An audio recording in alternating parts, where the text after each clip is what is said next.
the series n equals 1 to infinity, negative 1 to the n, x minus 4 to the n over n squared 5 to the n.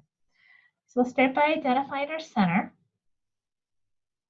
We have x minus 4 to the n, so our center is going to be at x equals 4.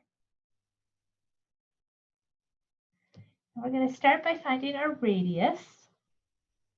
So we'll do that by applying the ratio test. So if L is the limit as n goes to infinity, the absolute value, we'll do the n plus 1 term. So I have negative 1 to the n plus 1 and x minus 4 to the n plus 1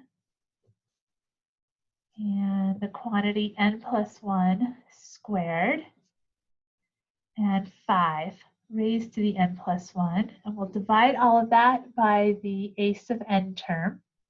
So I have negative 1 to the n, x minus 4 to the n, n squared, and 5 to the n.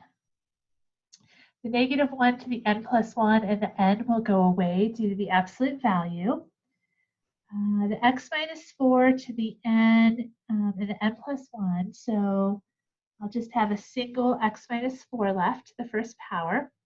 And then this 5 to the n and the 5 to the n plus 1, what I'm left with is just a 5 in the denominator. So I'll pull out the terms that don't have an n left out in front of my limit. So I'll have an x minus 4 that comes out as an absolute value. So it's still in those absolute values because we don't know the value of x. And then the 5, the absolute value of 5 is 5.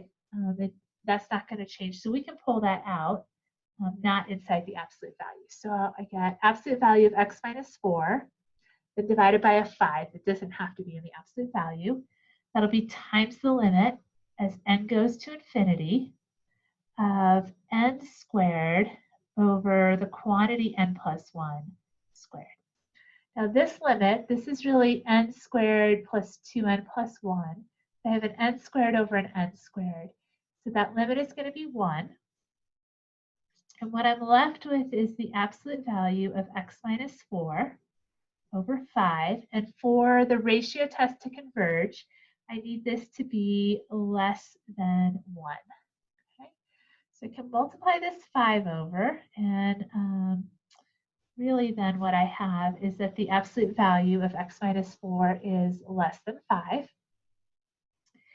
And we can solve that absolute value, okay, by writing x minus 4 is between negative 5 and positive 5. And then I'll add 4 to all three sides. So I have negative 1 is less than x is less than 9. So I know that it's going to converge between negative 1 and 9, and then I just need to test those endpoints of negative 1 and 9 to see if they'll converge on this as well.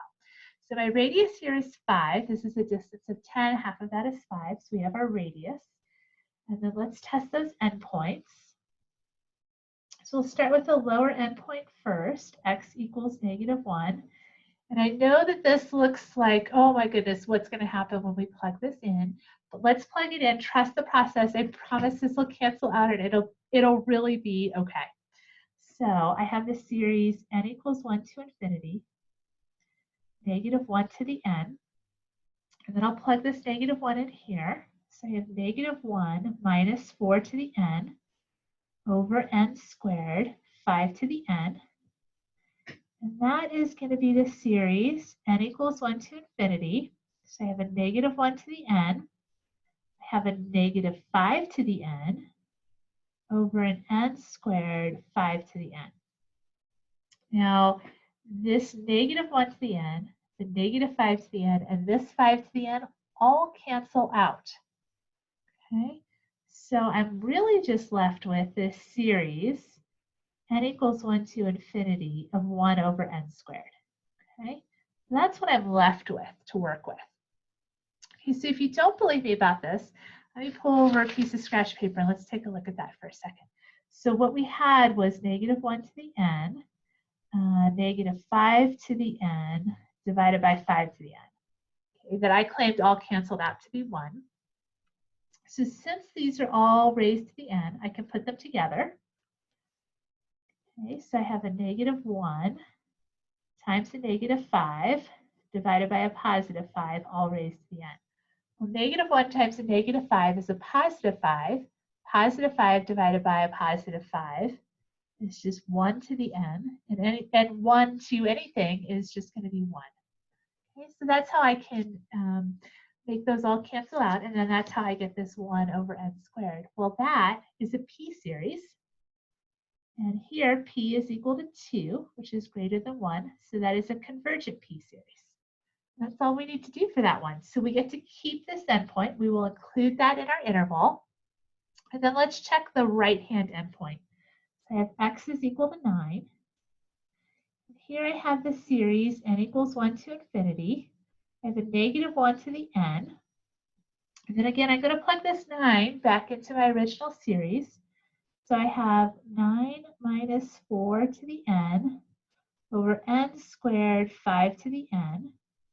So that gives me n equals 1 to infinity, -1 to the n, 5 to the n over n squared 5 to the n. So those 5 to the n's cancel, and I'm really just left with a -1 to the n over an n squared. So that seems like that was going to be an alternating series to me.